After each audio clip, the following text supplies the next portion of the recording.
but he's gonna not sabotage it, but he's gonna slow it down, and things will disappear in his desk, paperwork. Oh, I never got that. No, blah blah blah blah blah. And once you convert the executive guys and the middle management guys, you got to convert the guys on the floor. Because if they're not convinced it's going to work or it's to their benefit, it won't work. They will Yeah. they will sabotage it, and you'll never know how or why. Welcome to Embracing Digital Transformation, where we investigate effective change leveraging people, process, and technology. This is Darren Pulsford, Chief Solution Architect, author, and most importantly, your host. On this episode, the three forces of cultural change: agents, keepers, and assassins explained, with our special guest, Dr. Joel Shertok. Joel, welcome to the show. Hey, I'm happy to be here. Thank you very much, Darren. Hey, Joel, we had a really interesting conversation. I really appreciated your insight, and more than your insight, your experience in helping organizations through their digital transformation. But before we dive into that, let's hear your backstory, because you know what? Everyone on my show is a superhero, and every superhero has a cool backstory. So, Dr. Joel, what's your backstory? So it's a pretty interesting one. I started working in '75, got my PhD from Princeton University in chemical engineering, and went to work for Union Carbide in Bound Brook, New Jersey. And me being a Bronx boy, location was pretty good from my standpoint. Have 50 years in the industry. I have worked in specialty chemicals, commodity chemicals, carbon fiber composites, membrane filtration, biotech, formulated products. But my job was always the same. It was take a process that the chemist came up with in the lab and make it into commercial production, or go to a plant that was not working well and try and figure out what the problem was and get it working again. So I did that until I was about 65 and went into business for myself. I formed a consulting organization called Process Industries Consultants, which is me. And I do the exact same thing. I work with startups to commercialize their process, and I work with companies that say, hey, something's not right here. Please come in and tell us what to do. So nothing's changed. Now I work for myself. But yeah, which means you get all the headaches of working for yourself. My big question for you, Joel, is how many times have you fired yourself as your own boss? At least once a day. That's awesome. Usually when I look in the mirror in the morning when I'm shaving. Yeah, exactly.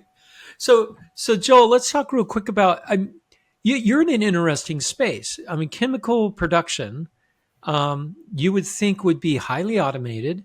You would think that they'd be on the cutting edge of technology because you are on the cutting edge of chemical technology a lot of times. But after a conversation, I learned that it's very difficult to capture what some of these processes are because researchers are researching how to develop these new chemical compounds, and it's not all, what's the right word, easily captured. Is that the? It's probably right. I mean, there's a lot of subtleties there that you can capture, that you have to be there and see, because sometimes they're transient. They're there one day and not there the next, and Or there they're 1 hour. there a couple minutes and gone the next, right? And inevitably, when you're there, it's working fine. Inevitably, when you're there, there's nothing wrong. The minute you go home, hey, blah blah blah, it's happened again. What the hell? Blah blah blah. So yeah, it's like chasing leprechauns. Chasing leper. That's going to be the quote of this episode. It's like chasing leprechauns. So, what's your process? How do you engage with a highly human, highly analog process? How do you capture that so that you can make it repeatable and more digitized? So I can turn the crank, because ultimately that's what you want to do, right? You want to be able to optimize the process, decrease your cost, and decrease the price, hopefully, as well, right? I mean, that's all engaged in all this, right? Well, that's part of the art. There's the science and there's the art. So let me give you a typical example. I was called into a chemical plant down in Missouri, and they make a fantastic high temperature lubricant. They can make every ounce they make. But the problem is everything there is all written down. It's the way Union Carbide was in 1975. Written log sheets, written notes. Usually when they're busy, they don't. So there's big gaps, and inevitably the gap is something that you need. But you can use that. You can use that. So I started off by analyzing the log sheet and looking for operations that took way longer than it should have taken. Then you go through the process that's written down, the SOPs, and you look at the SOPs, they are written down, and then you look and say, wait, this SOP makes no sense. Like they're adding a catalyst, but they're adding catalyst by the pound. That's not a catalyst. That's a reactant, and those are expensive. So really, you go through the if you go through enough, the process will speak to you and tell you where the issues are. So that's interesting, Joel, because you can only do that if you've got experience, right? Yep, I mean, you've seen it before. you've seen it before, right? And you've seen a lot in your 50 some odd year career. So how do we can't clone Dr. Joel? We can't. Not yet. Maybe we will someday. So how do we get more of you out there in understanding these processes and understanding what doesn't smell right, right? What doesn't look right here? How do we go about doing that? Well, that's going to be an interesting problem because as the chemical industry in the U.S. sort of retreats and the traditional CPI that I grew up with goes offshore or doesn't exist at all, there's going to be a loss of knowledge base. Guys like me are going to, one way or the other, be absent from the scene. Right. And I think the important thing is to train the upcoming chemical engineers in the nuts and bolts of how a chemical plant works. And it's going to be a reckoning because most chemical engineering departments now want to do sexy things. And the sexy things are biotech. There's no such thing as chemical engineering anymore. It's It's chemical and biotech biotech engineering. engineering, or sometimes biotech and chemical engineering. So, in one sense, the biotech is good because these plants are built heavily instrumented, heavily computerized because of the nature of the process that they're using. A typical chemical process is somewhat tolerant. You can do a lot of things and it still works. Some of the biotech processes, you do something wrong and you're dead in the water. You know, Interesting. if you're doing fermentation and the bacteria are living beings, they don't like to be pushed around. And if you push them around, they die. So, in one sense, the problem will take care of itself. On the other hand, there's still a lot of these legacy chemical plants running around, and now they're typically run by smaller organizations that make specialty products, and they may have staff that may or may not know what they're doing. And the issue comes is what happens when old Joe, who's the operator who knows everything, retires. Right. And you'd be amazed how much tribal knowledge there is in the chemical plant. Stuff that Well, is and not written down.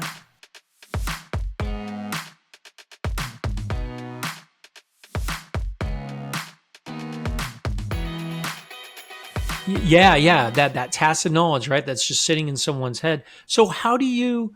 What is our? Because it's not just in chemical plants. We're seeing this in lots of other industries as well. So how do you capture that? Because if I'm, this is going to sound weird, but I've seen it. If I am the only person that knows how to do something, they can't fire me. It's job security. So Well, the why problem would is I when ever they do write fire it you. down? The problem is when they do fire you because they don't know what you do. There was an example. Okay, so one of the plants I worked in, guy said, we got to have cost cutting. We got to have cost cutting. Got to have cost cutting. So they fired, old Joe in the purchasing department because it looked like he was expendable. And everybody was happy. And one day there was a phone call saying, hey, we haven't got a tanker truck delivery in 2 weeks. What's the problem here? We're running out of raw material. It turned out that old Joe, in addition to his responsibilities on a piece of paper, also ordered tanker trucks. It wasn't written And no down one knew. anywhere. It wasn't written down. He just did it. Over the years, it just evolved. He did it. It was not a problem. Everybody was happy. When he was gone, guess what? No one did it. So this was a unwritten process, logistics Every process. Wow. organization has two organization charts. The one that's on a piece of paper and the one that really exists. And the two usually don't look like each other at all. Oh, yeah, yeah, yeah. No, you're absolutely right. So, Joel, if I'm going into a government agency or a commercial customer, how do I uncover the hidden organizational structure? Where do I start? Talk to the people on the ground floor. Don't speak to the plant manager, and don't speak to the senior guys. They probably, well, they don't know and they don't care because it's not their problem. But you go onto the operating floor and you ask, well, okay, guys, I'm here to help. What's really going on? And as long as they sense that if they open their mouths, not going to be fired, you'll learn all They'll sorts of open very up. interesting things about what's going on there. And some plants are heavily instrumented and they have all sorts of temperature controls, and nobody pays any attention to them. The guy says, "Oh yeah, when we hear a bubbling sound in a distillation column, we know something's wrong." They don't bother to look at the gauges. Who cares? There was a story about a guy working in a steel mill, foreman, and he had all these temperature controls and blah blah blah. He controlled the process by spitting on the surface, and the amount of time it took for the spit to evaporate told him what the temperature was inside. Oh my goodness. So We had uh, how we had one foreman in a vinylite plant used to get the product and chew it, and the way it chewed told him the molecular weight. That's amazing. So Joel, how in the world do because let's talk about the elephant in the room, which is manufacturing has been moving offshore, That's right? correct. Because of costs. And one of the biggest costs is people cost in these factories. Because, we're dealing with, yeah, I can't work my workers too hard, too many hours, not 80-hour weeks. So I've got to hire 3 shifts. It's very expensive for people in these shifts. So we know in the future things have to be more and more automated. That is a given. That's a given, right? I mean, so how do is it even worth trying to automate a current chemical factory? Or is it better just to say, let's build a new one and start from scratch? It depends on the state of the chemical plant. If it's 50 years old and kind of leaking and creaky, you probably can't instrument it anyway because you have no way of doing it. If it's relatively modern, let's say 20 years old, you can retrofit. And it's probably cheaper to retrofit than building from scratch because building from scratch means site preparation, it means site licenses, it means Right. all these permits that you have to get through. So it's a lot easier to take advantage of what you got and instrument it. And there's a lot of organizations now that will help you do it. I was working with one company in Germany. They specialize in that. They Oh, in specialize retrofit, in in retrofit. retrofitting. And working to another company a couple of days ago, they do the exact same thing. There's lots of organizations that now exist to serve that need. So what happens though to all that tribal or tacit knowledge that exists in the organization on the bubbling factor, right? I hear it bubble, or the spit factor. These are new terms, of course, that we just coined, Highly right? The spit. technical, highly technical. Yeah. So how do I or I don't need those anymore because the automated systems are paying attention to gauges. They're paying attention to those things that humans may have been overwhelmed with before. Are there issues with full automation that I need to be concerned about? There are Or cultural issues because old oh, Joe, who's been spitting on the reactor for the last 50 years, suddenly is told, "Hey, you don't got to spit on anymore. This control device machine, will do it for you." And that's hard for these guys to accept because, in a sense, it's job security, right? right? Yeah. It's job security. So you have to make it clear that old Joe is going to keep his job. And in fact, going to become more valuable because he's going to be trained how to use this wonderful stuff. Have when you've gone into organizations like this and you're asking for old Joe to be retrained, how receptible is old Joe to that, or is it across the board It different in depends how every many plant? years he is away from retirement. Ah, If, gotcha. if, he, Yeah. if he's retiring in 2 years, you guys got to be kidding. 10 years, he may make the effort if you can tell him he's going to become a more valuable employee be eligible for promotions, and be eligible for raises because now he has specialized knowledge.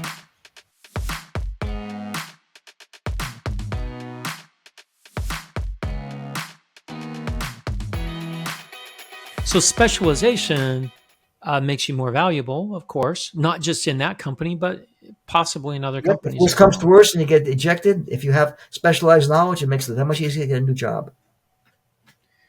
And so that's a good sell. That's a good selling point. Yeah, But it makes management can't tell you that. I'm training you, so if you want to go get another job, you can. They're thinking, oh, you're firing me. That's what they're thinking. well. I think there's a way to express that so you say the right thing.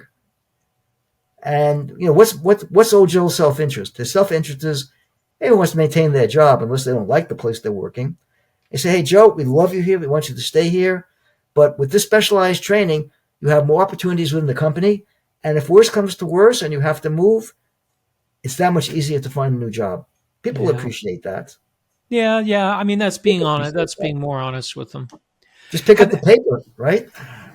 Yeah, have you seen organizations that have moved to automation? De- there's this hope that it's decreasing cost. Do we really see that that's happening? And what is the typical ROI when they go through these? Typically, I know a good retrofit will probably take a couple of years because you got to run the plant at the same time you're doing this, That's right. Yeah, you got to. Yeah, and you don't see the cost savings right away because you're not going to have wholesale filings. You're not going to go in there and say, "Okay, we're firing half the staff."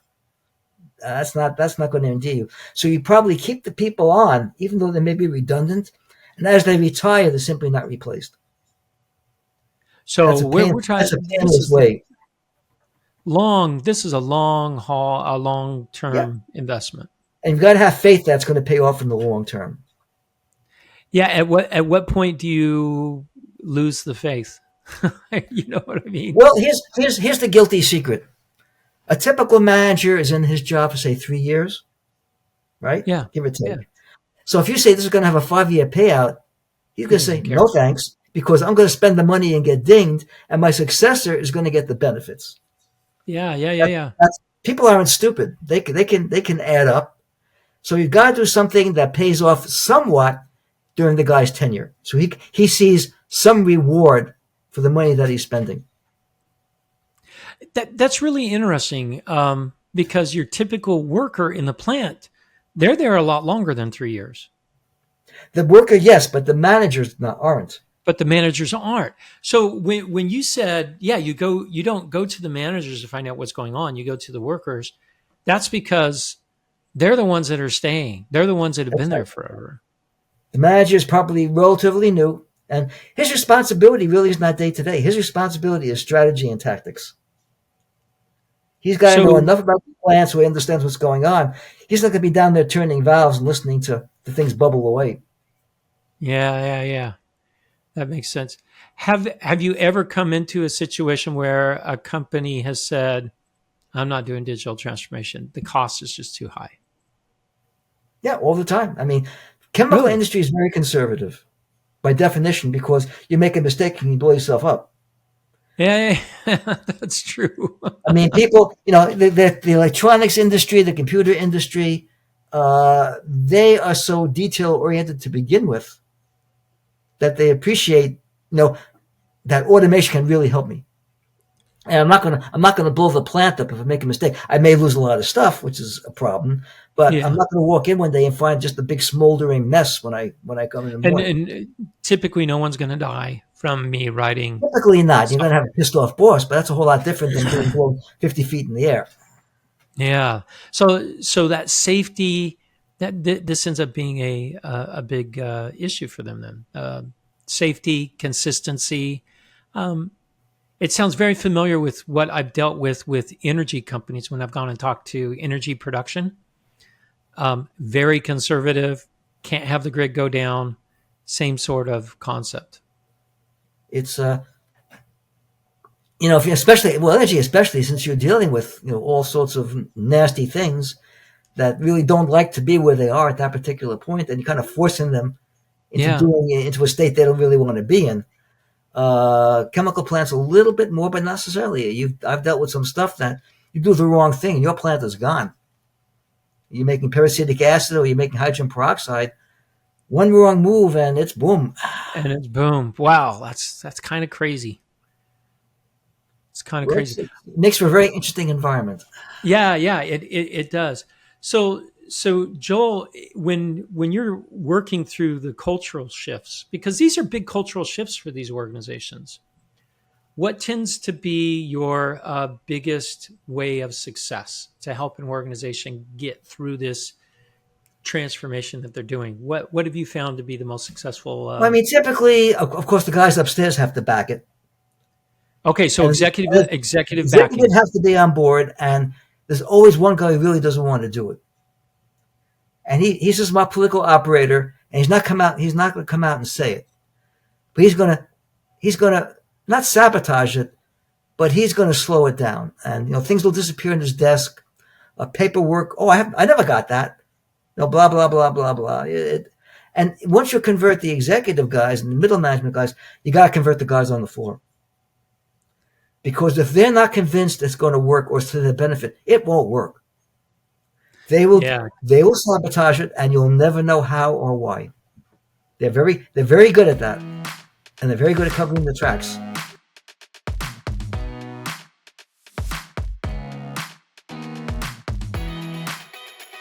yeah. Have you ever seen a grassroots movement from the ground up and squeeze the middle of the middle managers? Sometimes, and again, it depends on the trend. If the staff has been trained to be very proactive, and the staff has been trained to always seek out opportunities, they will see that automation makes their life easier, and they will push it. And they will push it. And if Okay, it push as it, long as they're seeing they'll that push it's it. not It will work. replacing It them. will work. Yep. As long as it's always what's in it for me. If you're asking me to So bust my butt and there's nothing in it for me, what's my interest in that? yeah, so the motivator. So that's key. So motivator for the individual contributor is: are you making my job easier, safer? Might be a part of that. Will I make more money? Well, I make more money. Okay, good. What about middle managers? What motivates them? Because Typically they're only fear. there for 3 years, right? Typically fear.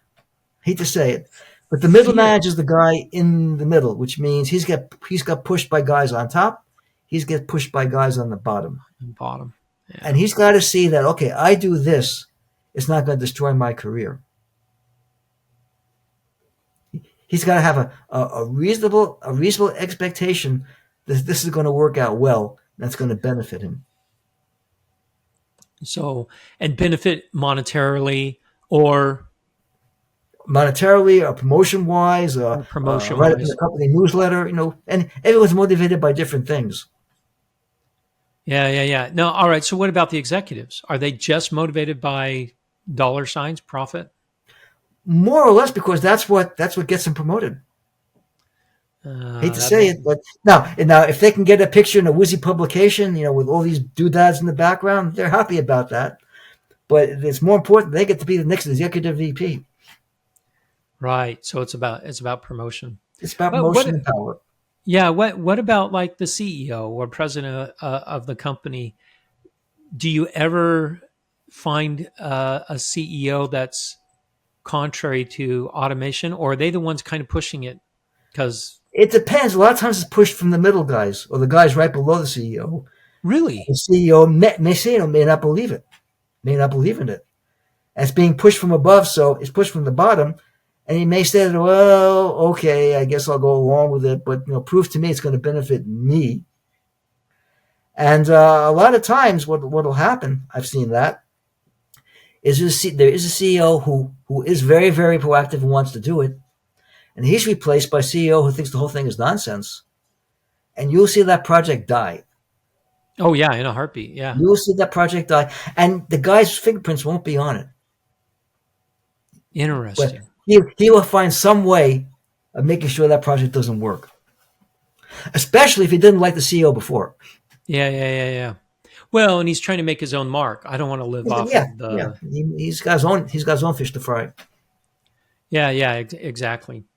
So Joel, this has been really fascinating. How do you feel like uh, technical or technical revolutions are affecting industry, or especially manufacturing industry, like Gen AI. Do you see this getting anywhere into chemical process automation, or Long term, yeah. Right now, AI is affecting administrative functions. It's affecting okay? communications. It has not yet penetrated into the shop floor Do because you the see shop that floor is very. happening? It will once people. I think you need a different generation of AI. The Oh, it needs to be generation, yeah, I smarter. mean, Yeah. there needs to be the next generation of AI. And I hate the word AI. Whoever came up with artificial intelligence ought to be shot because, I mean, it's a horrible name. Because right now, really, what passes for AI is Super Google. Yeah. Yeah. Yeah. It's Yeah. Google on steroids. Yeah, it searches things, it looks at things, it can design things. They do amazing things, but it's not intelligent. No, no, it's not intelligent. And it scares people because they think one day this thing's going to be at my desk doing my job. And then what do I do? Well, yeah. Well, and that's a good question. So, what do you tell someone? What do you tell a worker, an information worker, because they have a lot of information workers at these chemical plants Well, you in the tell front them this will office? make your job easier. For instance, my son works in IT. He Okay. write a and his thing is writing computer programs. And he was able to use ChatGPT to do coding for him. Yeah, of course. Yeah. So that works out fine. I mean, I had to check it to make sure it wasn't doing anything silly, but it makes his job easier. Like, how do I take notes now? I don't take notes on a pad anymore. I use one of these wonderful programs that'll transcribe the conversation for you, record the conversation, abstract out the action items. I can just sit and listen, ask questions, and at the end of the thing, I hit a button, and voila, transcript comes out. No, you're That makes right. my life so much And then I easier. can summarize that, find out action I items just out of copy it, that. make sure it doesn't say anything stupid, and out it goes. I could turn around minutes in 15 minutes with no Yeah, that's secretary, huge. and Yeah. that's huge. That's huge. It's so I could actually reduce my costs in a chemical plant dramatically in the front office. But that's not where most of my people are, right? If front office is the first stage. We know all the accounting functions, the secretarial pool, blah blah blah blah blah. Going into the actual manufacturing, wouldn't it be great if at the end of the day you had a chatbot or some sort of intelligent thing summarize your plant statistics for you? Oh, that'd be great. So I could And ask it the guy, questions. How did and the things guy go would, the today? phone would ring and say, and the AI bot would say, "Hey, you're out of control on this process. Yet you better do something about it." Now, wouldn't that be fantastic? You can basically find things as they happen instead of having to sit down there with a calculator and doing it yourself. Yeah, no, no, that would be cool. Are we far from that, do you think, Joel? Oh, wait, it's got to be accepted, which means people have Okay. to change their way of thinking. And well, that might be forced upon them in some respects. You never know. Maybe my favorite saying is the future arrives in dribs and drabs. It doesn't. It's not revolutionary. It's evolutionary, and it's not going to be Buck Rogers next month. Darn. I'm still waiting for the Jetsons. I want to fly my car around. I'm tired of driving on the You don't road. want to do that. I mean, people crash their cars now and they don't fly. So I Yeah, mean, but the here's a question Jetsons, to they show you never how the crashed. what's that? Yeah, well, They that's never, why it's a cartoon. yeah, that's right. But my favorite question is okay. In the United States, when was peak horse, which is to say the maximum ratio of horses to people in the U.S.? Pick a year. Oh, I don't know. I have no idea. So I was doing some research on an unrelated topic. I found this 1920. 1920 in the U.S. was peak horse. And you would never guess that. You say No. 1905, 1910, 1920. That's your future arriving in dribs and drabs. If you look at films taken in that sort of time frame, you see cars, trucks, and horse-drawn carriages all existing in the same street. Yeah, that's right. Yeah. Fascinating. Fascinating. So we're in this transition, obviously. And hopefully you can instill your knowledge on others as well, Joel, so that we can keep our chemical manufacturing here in the U.S. Um, as we progress forward. So, Joel, thanks for coming on the show. This has been wonderful. Fantastic. I really enjoyed it. Thank you for listening to Embracing Digital Transformation today. If you enjoyed our podcast, give it 5 stars on your favorite podcasting site or YouTube channel. You can find out more information about Embracing Digital Transformation at embracingdigital.org. Until next time, go out and embrace the digital revolution.